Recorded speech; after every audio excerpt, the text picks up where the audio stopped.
Good morning, ladies and gentlemen. Welcome to the class of how to draft a project concept paper. My name is Jae-sung, and I am a professor at Kyunghee University. It is my great honor to be with you and having a session over the drafting of a project concept paper. I'm going to share my screen with regard to the PCP draft. Hope you can see this very well.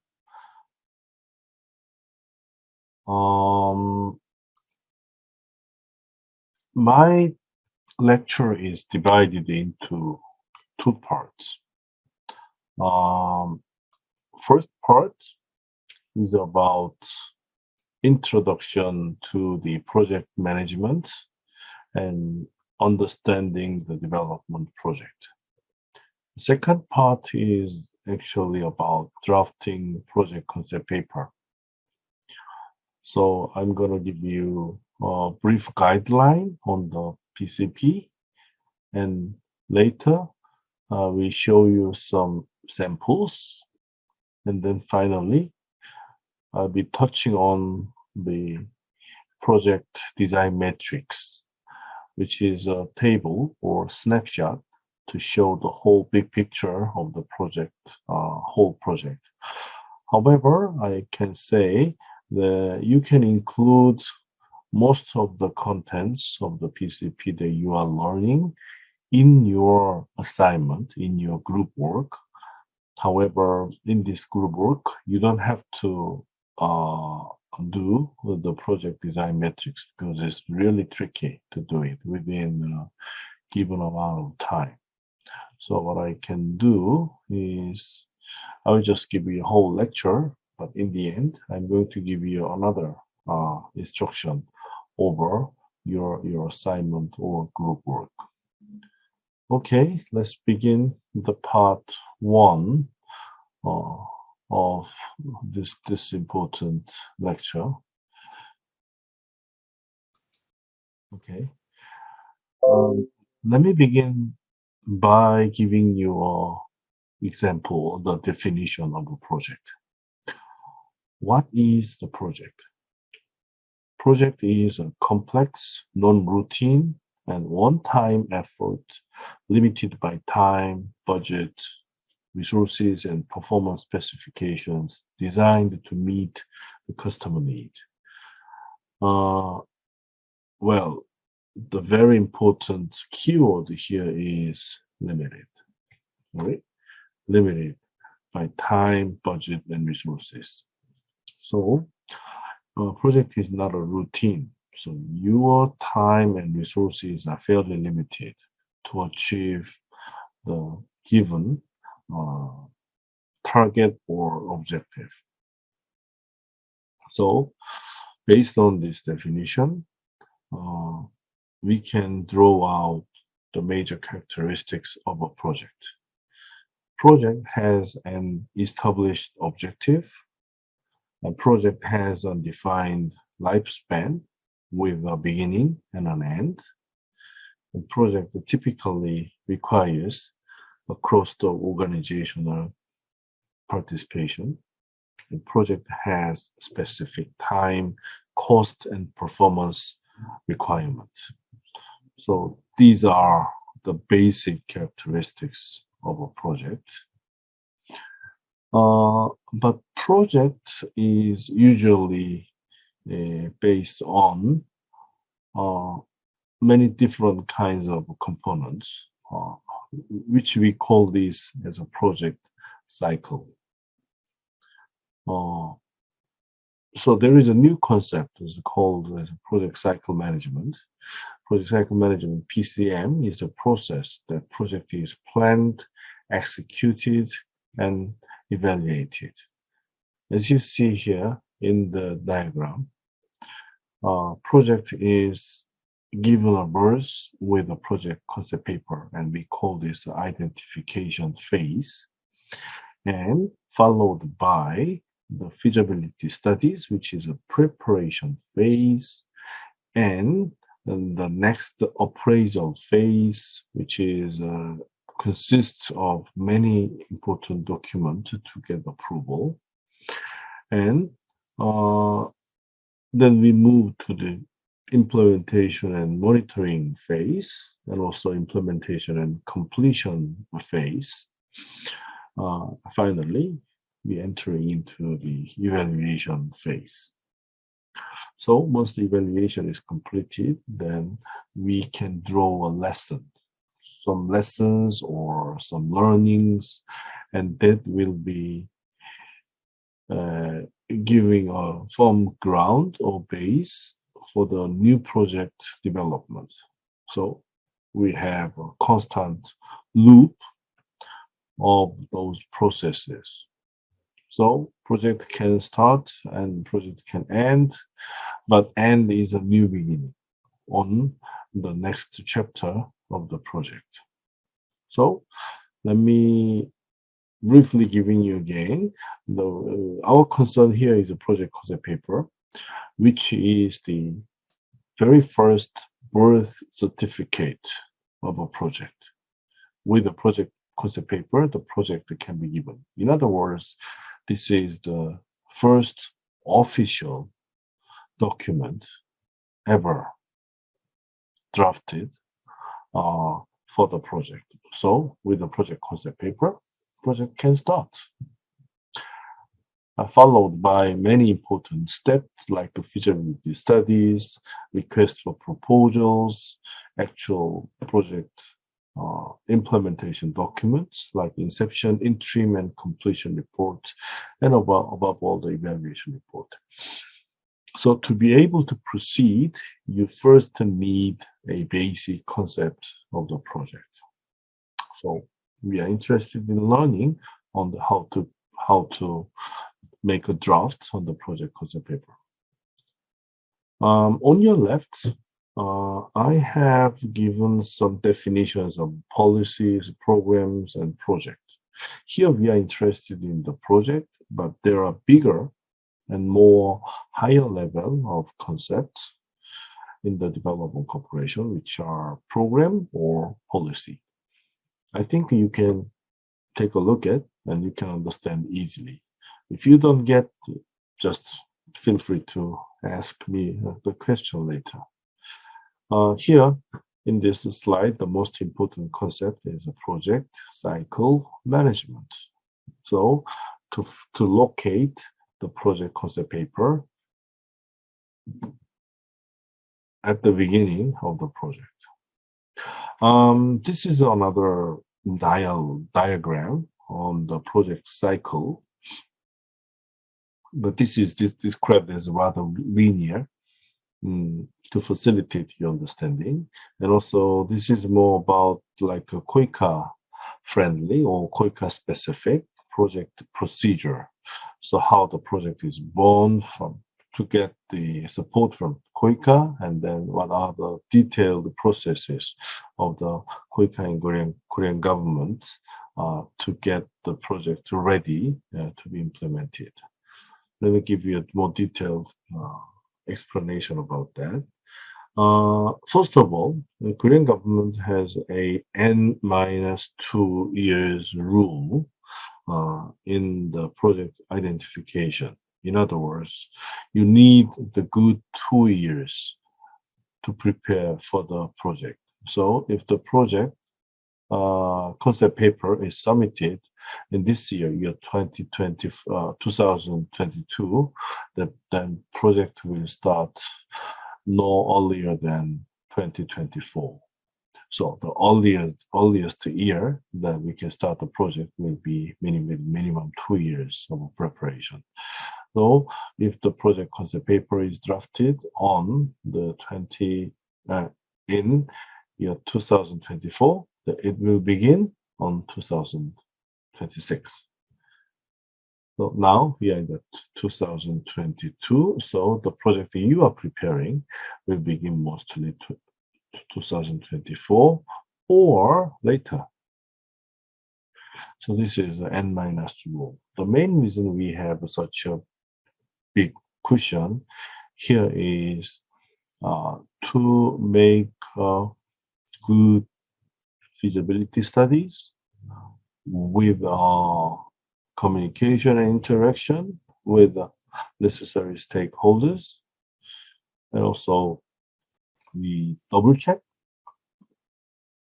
with many uh, uh, government organs, agencies with regard to the process. Okay. So, like the project cycle management that I explained before, project can start with the submission of a PCP.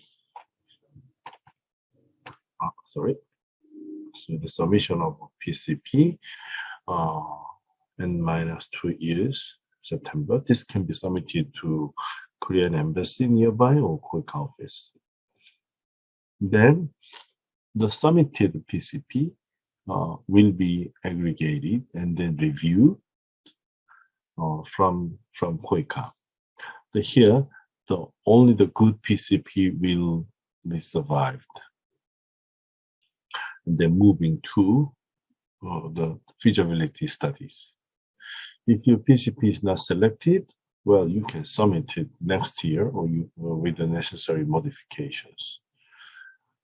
Because there is a big competition among the many PCPs. So your quality of the PCP is extremely important to get selected. So here is the first big hurdle of the competition. And second, KOICA will undertake the feasibility study by the end of the year or the very next year, early next year. And with the result of the feasibility study, they will make another review whether this project is eligible for support. And then only those with good feasibility will be selected. And then finally, we are moving into the next phase of the signing of the record of discussion. This RD stands for record of discussion, which stands for record of discussion.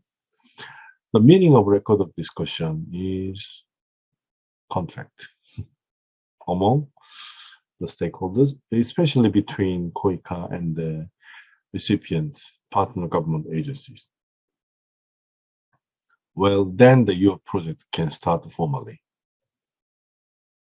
But before you sign the record of discussion, actually you can undertake the in-depth feasibility study again.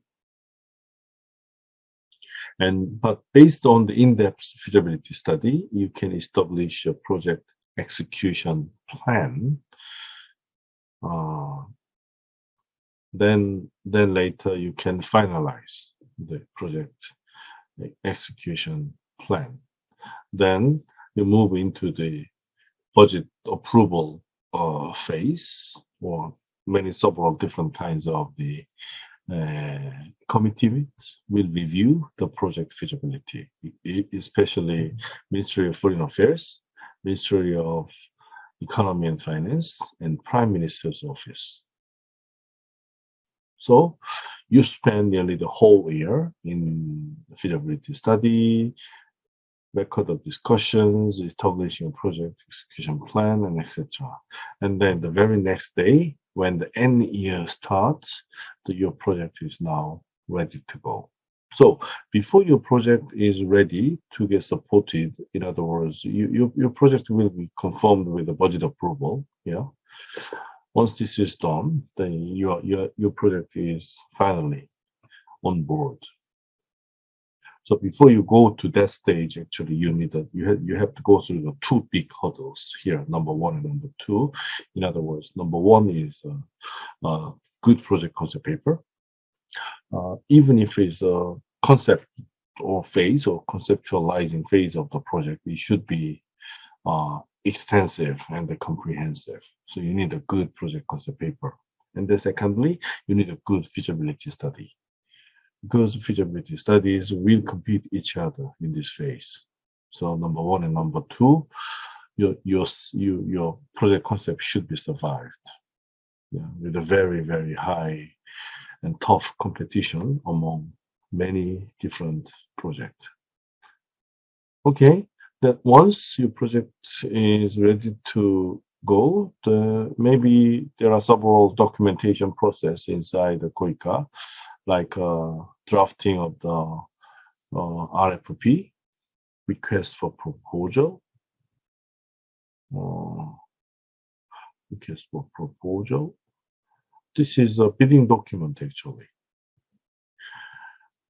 because whatever project that you have a concept, you KOICA and the partner government will agree on the selection of the implementing organs or project management consultants, and those implementers will be selected with a fair and open competition. So to be able to invite the good proposals, then you draft the request for proposal paper, and then your project can start.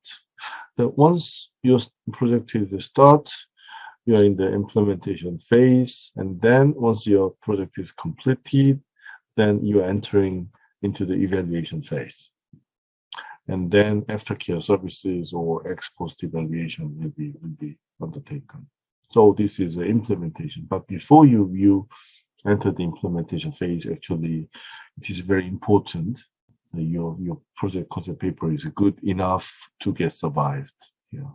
So we focus on our discussion on number one. Okay. There are so many good PCPs these days, and that's why we need to focus on some winning strategies over others to get to secure your comparative advantage on your project. So what would be some tips that I can give you from the Korean context or KOICA perspectives? So in two directions, I can share my experience. First of all, please read the global trend in development cooperation, especially the global trend and the interpretation of Korean government. And also don't rule out the possibility of some cross-cutting issues like gender or climate change, or SDG 16s like inclusive approach or human rights-based approach. And please think about the program-based approach in your own government development plan. Any department or any government ministries now have the development plan.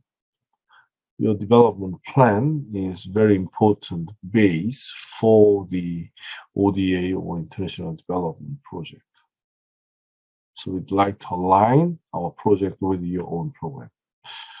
So try to make a good linkage between your long-term or medium-term program with this project, okay?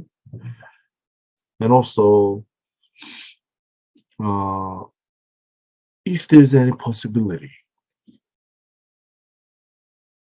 of mobilizing further resources, national or international, to get along with this particular project, that is very good. In other words, if this KOICA project can be matched with other resources, we believe it will be more robust and sustainable. And even bigger scale, we can achieve the economies of scale. So try to mobilize all the necessary resources with this project.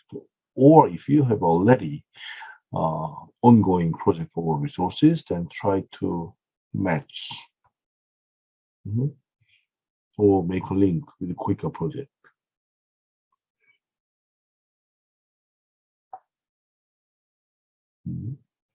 Next strategy is development effectiveness. Very, very important. We'd like our project to be effective. So to achieve the already agreed targets and objectives. And nowadays, achieving the effectiveness is the most important agenda in the development project. So to be able to do that, you need well-defined problems and feasibility. And also, you have to present the evaluability of a proposed result. So what kind of outcomes and impacts that you setting, and then those outcomes and impact, and they should be based on the SMART principles that I will explain about later. So it should be quantifiable, and it should be evaluable, objective. So those proposals results should be crisp, clear. Finally, what are the components for achieving result? Okay, you must present a realistic or good project component for achieving. And the results will be drawn in the future. However, to be able to do that, you need a good component why you are achieving the project. Okay, that was part 1. And let me quickly move to the part 2 here. But before we entering the part 2, I want to look at this picture. In the first look, you may not be able to understand exactly what the meaning of the project. However, if you take a look at and think carefully, then you will understand the meaning of this picture. Here, there are a good number of gentlemen pushing the square box. Maybe they are competing each other. They want to achieve the success by reaching as fast as you can. However, here's one gentleman rolling a glove or ball rather than pushing the square. So ball is a way easier to be rolled. So that's why he is here. But if you see this at the beginning, actually he was given the same square box. And then what he did was with a knife, he cut the edges and he made a ball so that he can roll it. What we can understand is he must have spent a good amount of time to remove the edges and then make a rollable ball. Then while others have already departed. So his project must have been delayed considerably to prepare. However, once he is ready to roll, he can go very fast. He just outperforming all others. So the lesson we can learn is not only don't work hard, the work intelligence. Here, the most critical lesson we can learn here is please invest the good amount of time in the preparation of a project as much as you can before you will actually roll the ball. So preparation, good preparation can be emphasized. The most important preparation, the most important readiness of your project. So Good preparation definitely start with drafting of the good project concept paper. This I can emphasize. Before we get in, I want you to understand the concept of the inputs, outputs, and outcomes, and impact all those different levels of stages of a project.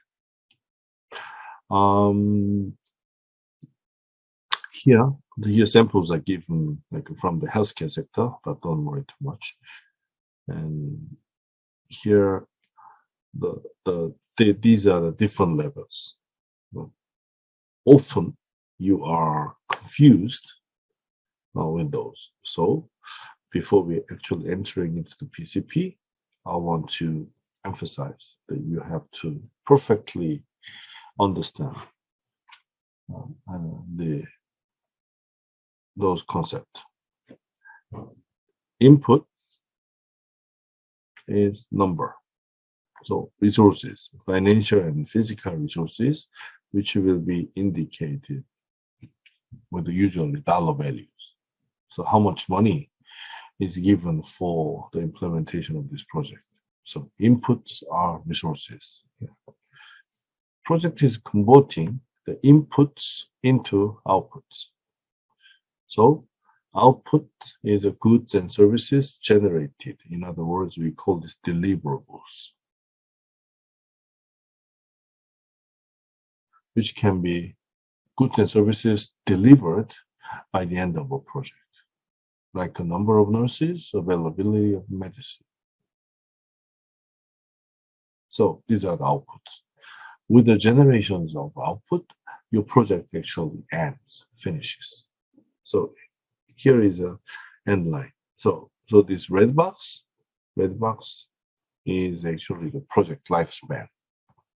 Project can be completed with the generation of outputs. Between the outputs and inputs, here are activities. Activities are actual ongoing process and many different kinds of actions and activities, visit, interactions, communications, capacity buildings, provision of equipments, and all those are activities. In the end, activities will be destined to be the outputs, like number of nurses or availability of medicines that we provided. But as I mentioned before, project is completed with a generation of outputs. However, the actual result that we are expecting, also we try to make a good changes with those results, will be coming after the project, because project lifespan is so short. Maybe we expect that after the project there will be further changes and results that we are ultimately trying to achieve.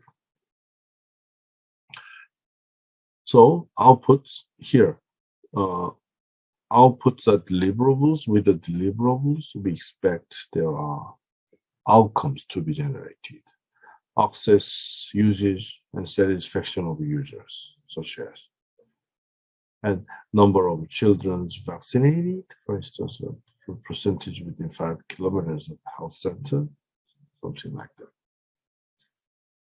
And then in the end, we want the impact. Impact will be more long-term goals like infant and child mortality and prevalence of specific diseases.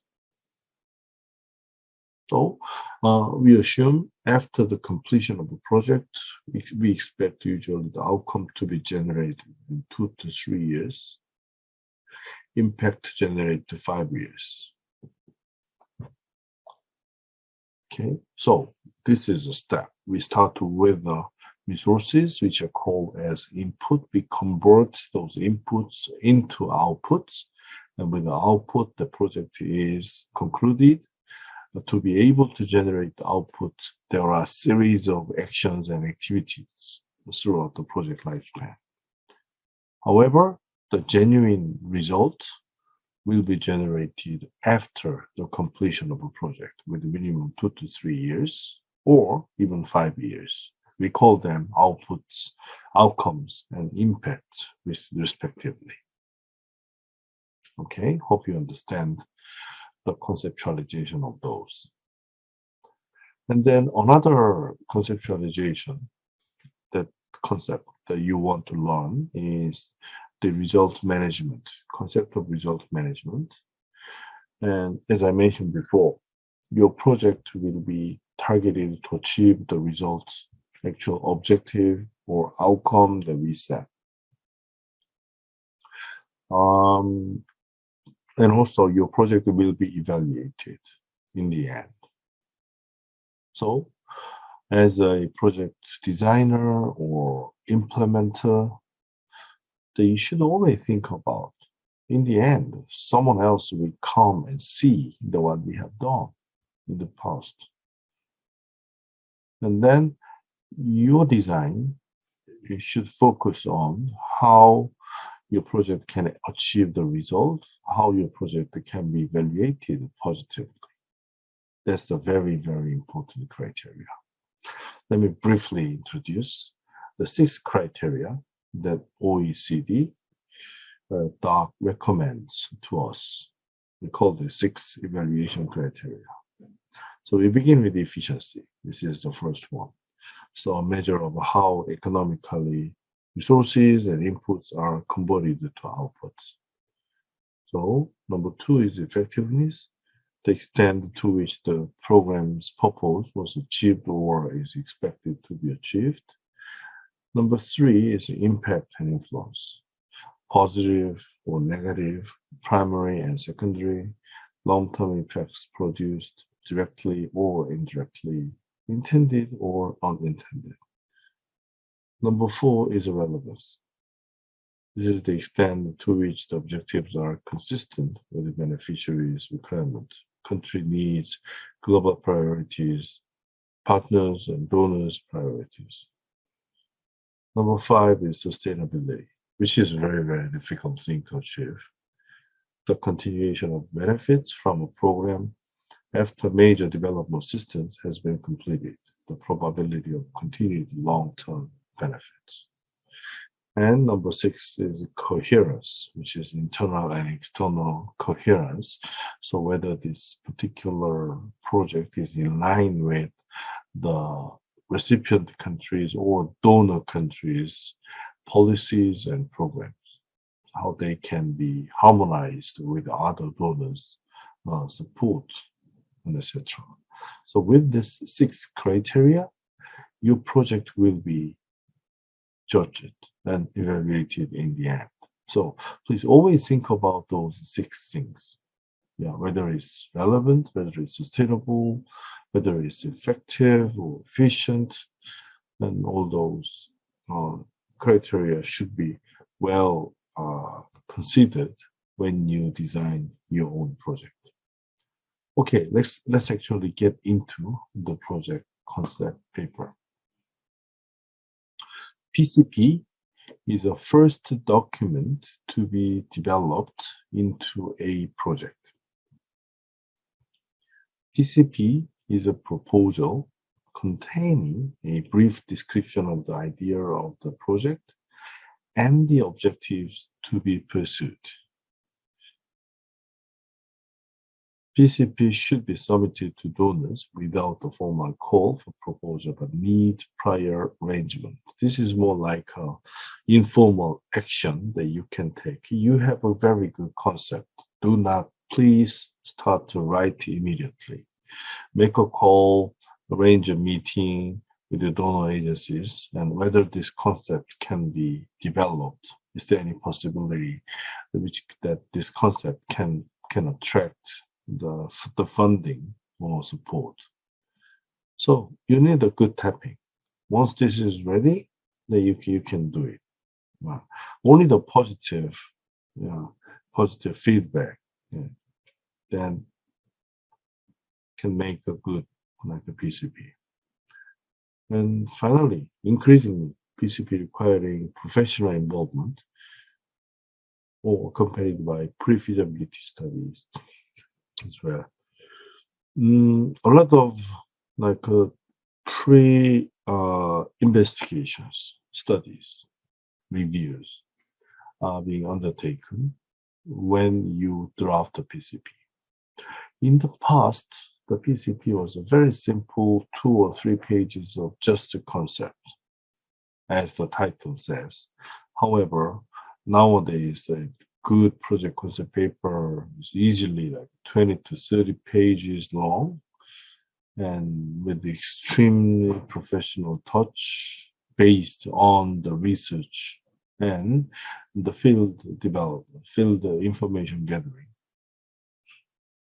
So that requires professional involvement increasingly.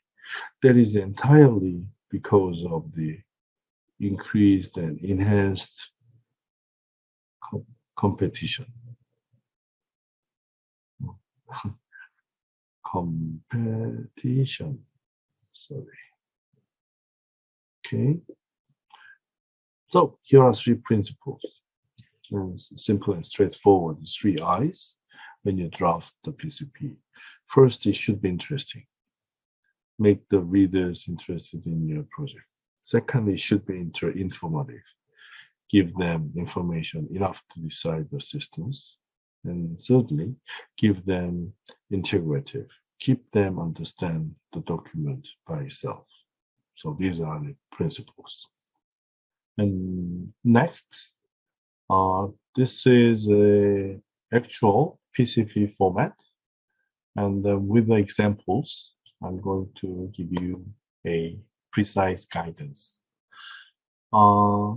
First section is about basic project information. So your country name, title, region, duration, budget, and budget with KOICA funding and partner government funding and other donor funding, and objectives, beneficiaries. All those information should be included here. But with regard to the precise contents of your own PCP, Section 2 and Section 3 are most important. Section 2 is all about project description. For instance, what are you going to do? Are you going to do in this project? Here you have to clearly mention objective, outcome, and output. Objective and outcome and output. Here in 2.1 and 2.2, the precise activities to be included here in 2.2. Let me give you an example on the next page. Here, our project sample is project for establishing a national identification system, NID, National Identification.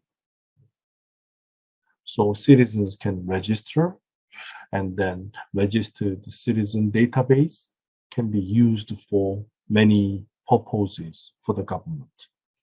So this is targeting the whole country, and this particular project is going to last for about 3 months, so 30 months, and total budget is $104 million, with the KOICA's $25 million contribution, along with other funding resources, which is unknown here.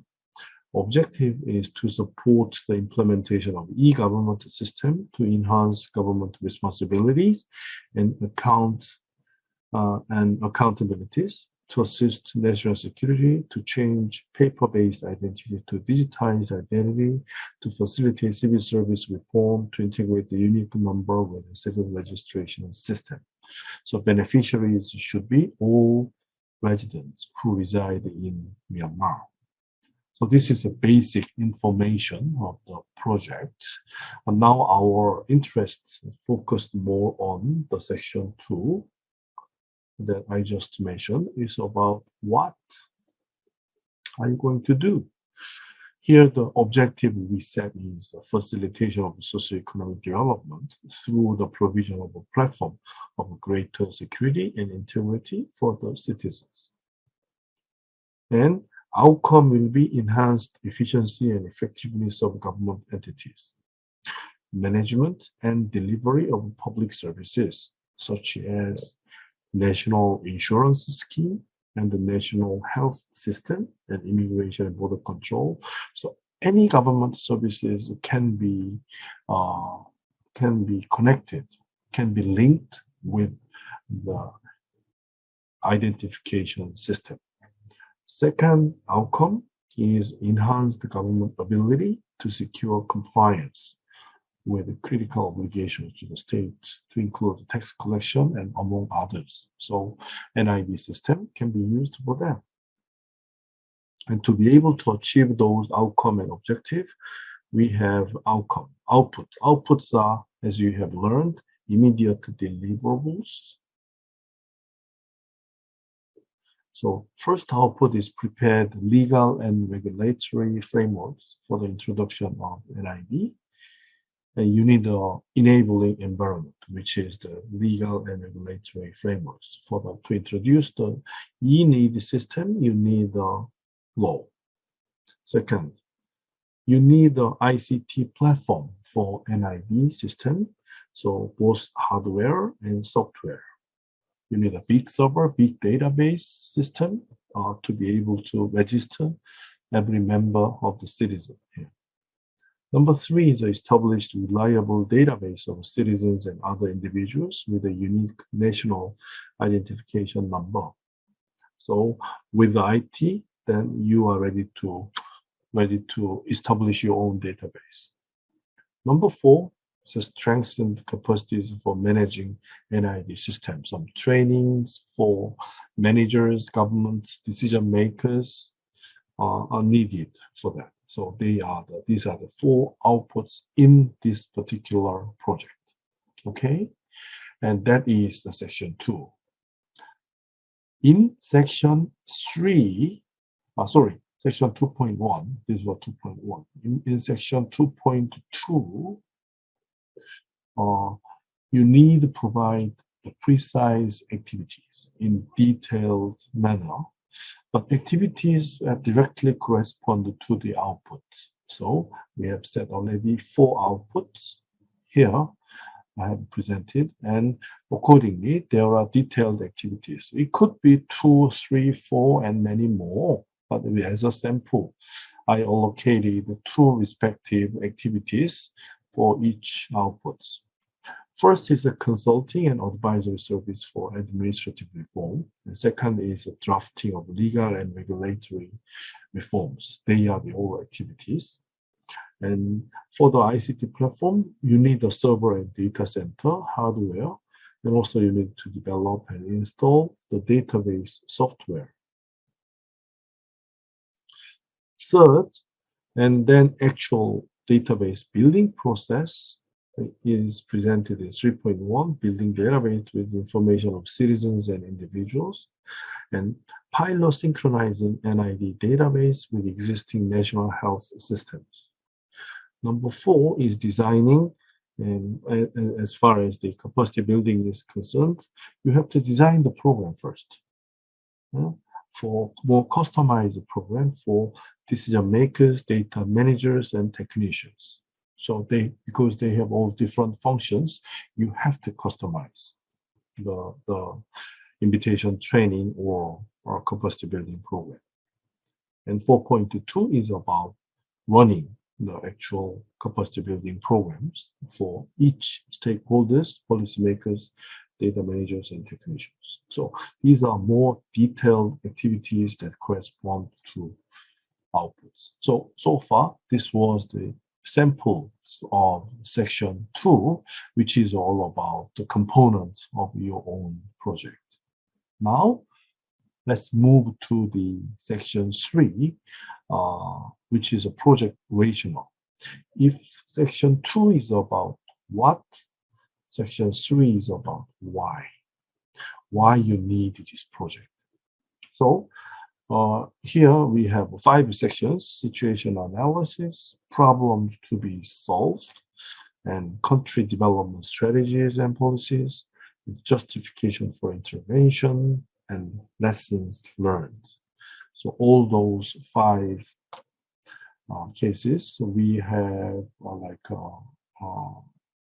only like four sections examples here from 3.1 to 3.4. If you don't have any previous experience, you don't have to include the 3.5 here. So don't worry. So 3.1, 2, 3, 4 are very important. Again, section 3. So project rationale should be presented from the situation analysis. What kind of situation with regard to the national registration identification system is here. So a review of existing system confirms there is a need for improving, and the existing system is highly decentralized, paper-based. We don't provide robust verification. So all kinds of currently issued identity card only on paper with a little or no security against falsification, and they are not robust to fire or flooding and cannot easily be queried, and etc. So here are some background situation with regard to the current challenges. So we have more precise problems here on 3.2. So current ID system is paper, manual, and significant back gaps in the coverage of the citizenship card and various alternative forms of official identification. So no linkage across different government agencies and systems. As I mentioned before, we need to link this need system with healthcare or national insurance or border control system. So we need that. So here are some problems and well illustrated here. And then what about relevant government strategies and policies to provide more rational and background for this particular eNID system? So you have to justify with your own economic policy. So in the Myanmar economic policy number 4, there is a saying that prioritizing the rapid development of fundamental economic infrastructure such as electricity generation, roads and ports, and establishing a data card system. And therefore, Myanmar already organized e-government steering committee. Very good. So you can review. There are some existing efforts in this area. And also, you have to also mention SDG here. Sustainable Development Goals are comprehensive enough that you can take some relevant detailed targets, such as 6.9, that mention to provide legal identity for all birth certificates, so birth registration. Okay, such as that. And then justification for intervention. So developing a national identity strategy with a central database and common standard would support the growth of digital transformation. So that can be justified here. Also, a good identification system can serve multiple government objectives, such as facilitating e-payment of a public sector payroll, pensions, tax admins, health insurance, and cash transfers, tracking migrant labor and preventing child trafficking, and underpinning robust voter rolls, etc. So here you provide the full rationale to justify why this project is needed in the section 3. And section 4 and 5, this is also important, especially section 4. You have to provide stakeholder analysis. So you have to describe who are the beneficiary groups, how many people are you targeting, and how the target group was identified and why they were selected as target groups, such as that. And also, what about other stakeholders, partner government agency, international organization, NGO, donor, also, if any, including the group's names and etc. In section 5, project management and implementation plan. And also, if there's construction, how we're going to maintain this management constructions, something like that. So here is an example of section 4, stakeholder analysis. So target beneficiaries are about 54 million of Myanmar people, regardless of sex, who reside within the country or direct beneficiaries. All the government and private organizations that are going to use unique idea direct beneficiary group as well. The beneficiaries will be involved in the project with participatory approach. Participatory approach means anyone can cast a demand, and this demand can be incorporated in the project. So these stakeholders are briefly mentioned, but there are many more stakeholders you can specify, like pensions, schools, and social welfare, hospitals. They can be all the stakeholders as well. But what about other stakeholders, other government agencies or other international organizations or donors that you can think of? So when we implement EID project, we will coordinate with other related government ministries, international organizations such as World Bank, and KOICA, as well as other development partners, especially World Bank. They provided an assessment of current identification system, which reveal the demand as well as the problems of the project. So this is a stakeholder analysis. And you can put more sustainability issue and monitoring and evaluation strategy and risk and assumption here as much as you can think. So here are the examples. And sustainability-wise, so the project would eventually get resolved in a complete and continuously updated. So population registry will come effectively integrated into civil registration with the use of a national card. So verification process for citizenship will be registered in the digital system, and new credentials, citizenship identity will be issued. So we established this system only in some parts of the nation with the support of KOICA. We will continuously establish this project to cover nationwide after issuing the project with the KOICA. So, well, this is a big mega project. So we only touch on the small parts with the KOICA support, but go beyond that, we're gonna mobilize other resources, including national taxation, to secure the nationwide the e-need system. So that is to say, this project is highly likely to be sustainable because it will be ongoing and it's necessary. We keep the growth engines. And then monitoring and evaluation strategy. The monitoring of the project operates to ensure the activities occur as planned and not will be taking place in every 10 months implementation period. So monitoring committee will be organized, will be concerned persons from Ministry of Labor, Immigrant and Population, jointly with the expert from donor agency.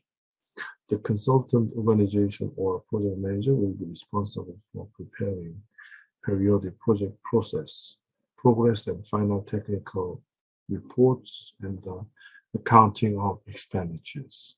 So they have a fairly reasonable level of monitoring evaluation scheme.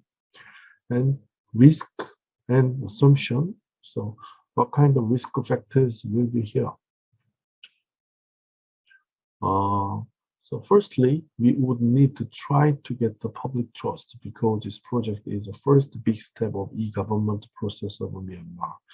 Myanmar is organized with 135 distinct ethnic groups. Since Myanmar is a union government, therefore we can face with the racial issues. We can face the border issues also in the process of NID. And as already known, Myanmar is a process-driven government. Most of the information is paper-based, so it can face with difficulties in collecting those documents. Or lack of technical capacity of ministry staff will be a problem. So those are all the risks that we can expect as a trouble or obstacle for the successful completion of the project. So you should provide the risk and assumption here. Okay, I hope you have get the grasp of the illustration of the PCP document. Up to now, we have learned the actual contents of the PCP, but here there are many more. Annex 1 is project location map, Annex 2 is project design matrix, Annex 3 is project work plan, 4 is estimated budget sheet, 5 is environmental screening checklist, 6 is the gender and development screening checklist. Rest of them are rather routine and necessary format is provided. And especially number 5, and 6, you can just check the list. Here, the most challenging part is Annex 2, which is project design matrix. This is the must. However, as this is rather complicated, I'm not going to enforce you to do it in our group work. So PDM is so difficult, but if you can try, you can try. But if not, it's okay, because your actual description of PCP should be prioritized first. Then let me give you a little introduction on the PDM if you are interested. This is project design matrix or logical framework, which is about the snapshot. Project snapshot with the project process and component in a logically coherent manner. What do I mean by logically coherent manner? Because it should be logically interrelated each other from activity to output, output to outcome, and outcome to impact, as we have already said. So all those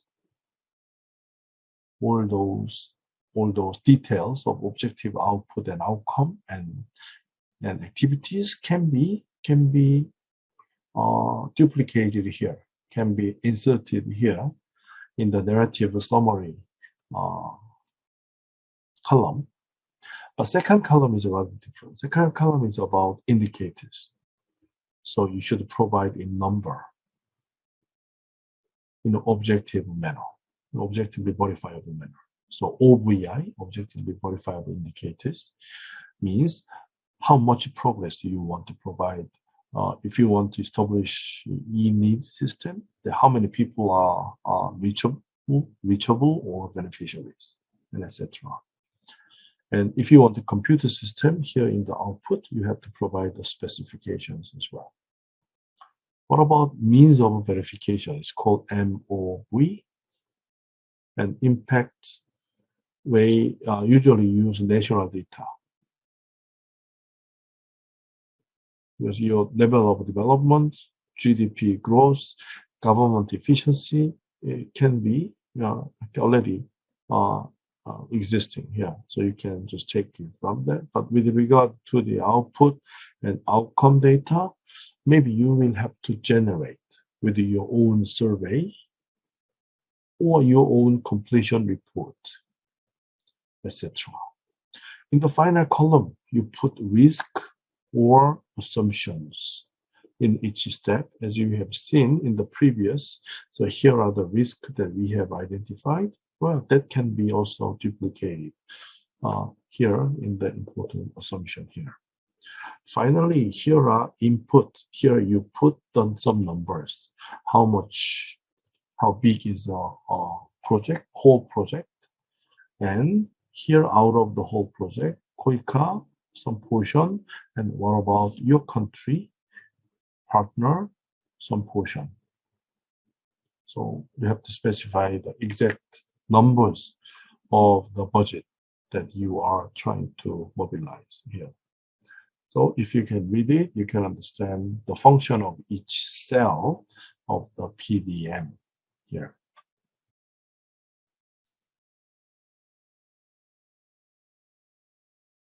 This is an sample of the PDM, but it's not taken from the e-government, it's from the tomato value chain, which is easy to understand for you. Well, we have 3 outputs, completed irrigation system, established marketing plan, and trained farmers. So we provide water, we provide marketing plan, we provide training for the farmers so that they can uh, have rural revenue creation by tomato sales and rural economy vitalized and income increased.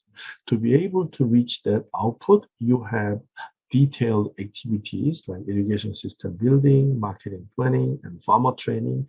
Many detailed activities can be put here.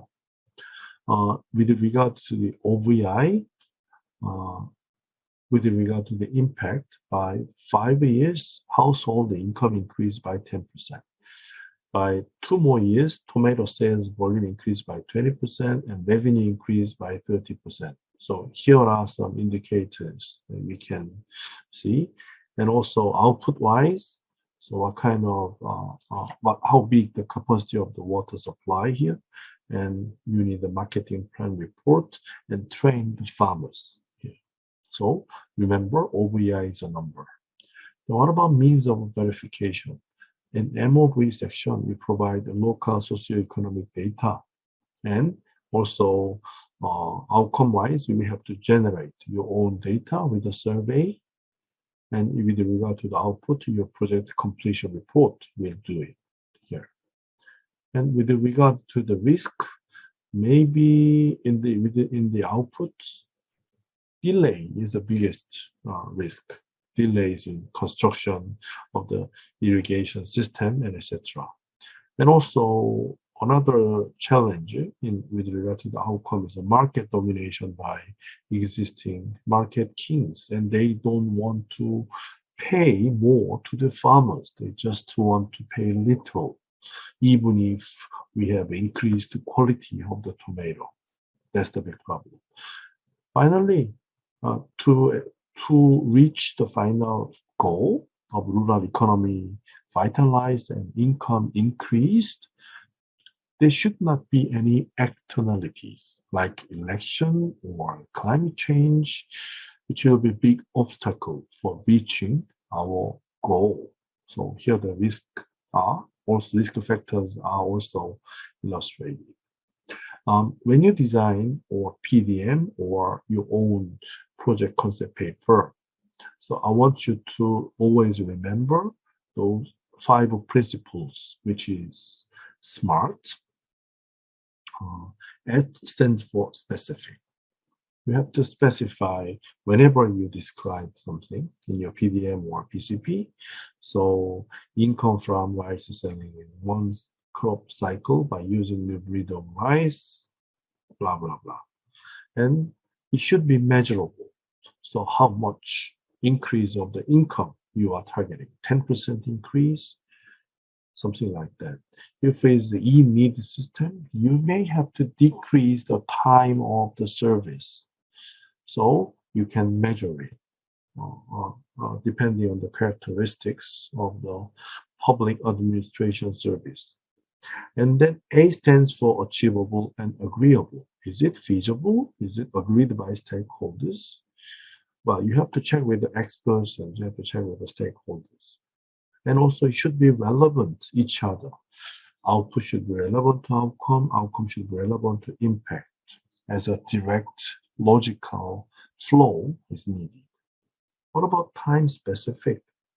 So your project is limited to 3 years, 4 years, and then you have to complete within given amount of time, which is time specific. So this is SMART, SMART, is a big principle for the project management as well as the PDM draft.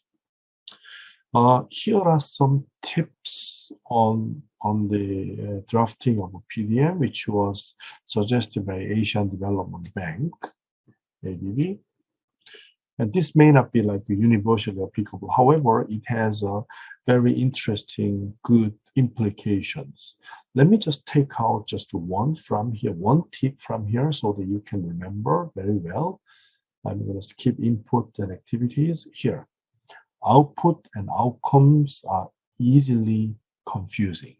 So many students, many people are confused in differentiating output and outcome.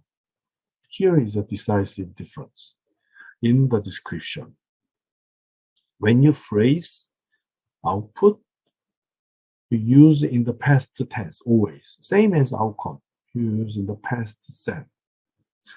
However, you have to include the action word for the output, something like completed and established at the end of the statement.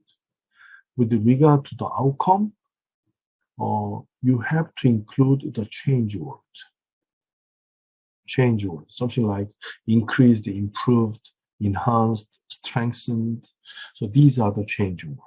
So change words are used for outcome description.